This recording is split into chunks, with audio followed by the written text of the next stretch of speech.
In the news this week, Shopworkers oppose all-day Sunday trading in Belfast. The majority of Scotland's MSPs don't support assisted suicide, and Britain is accused of pushing same-sex marriage on Australia.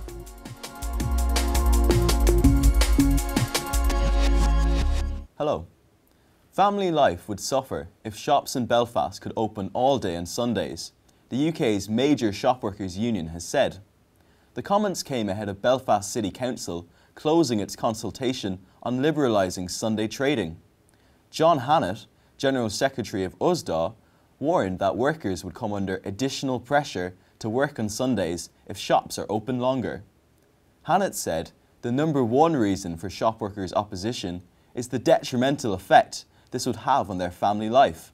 Sundays would lose a lot of what makes them special, and we do not believe that Belfast City Council should pass their proposals. The majority of Scotland's MSPs oppose assisted suicide, a new survey has found. Campaigners who want to change the law asked MSPs whether they would support proposals to assist patients deemed to have less than 6 months to live to commit suicide. Introducing physician-assisted suicide was opposed by 56% of MSPs.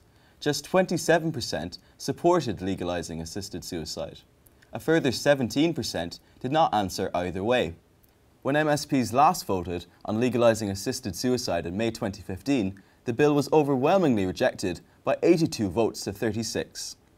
Britain's High Commission in Australia is carrying out same-sex weddings, even though the Australian Parliament continues to reject same-sex marriage.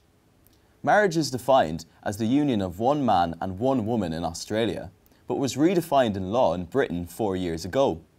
At the time, David Cameron spoke of exporting same-sex marriage abroad, and now British consulates across Australia register same-sex unions for UK citizens living there.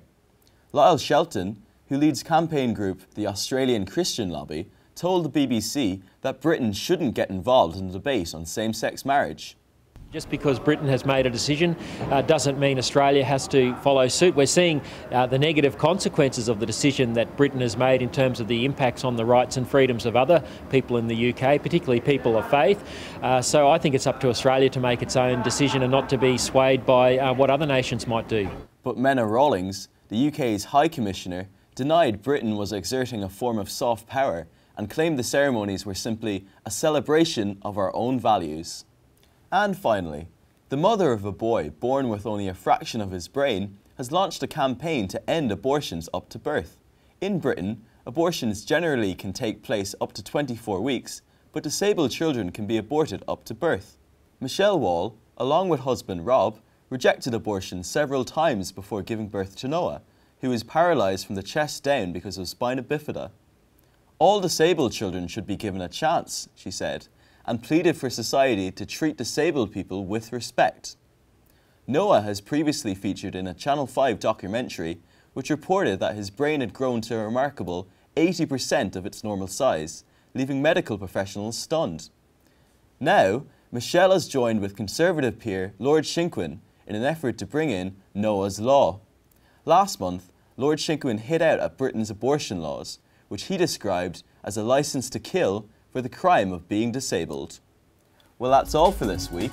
For regular updates and information on all of our stories, plus much more, visit our website at christian.org.uk. Until next time, goodbye.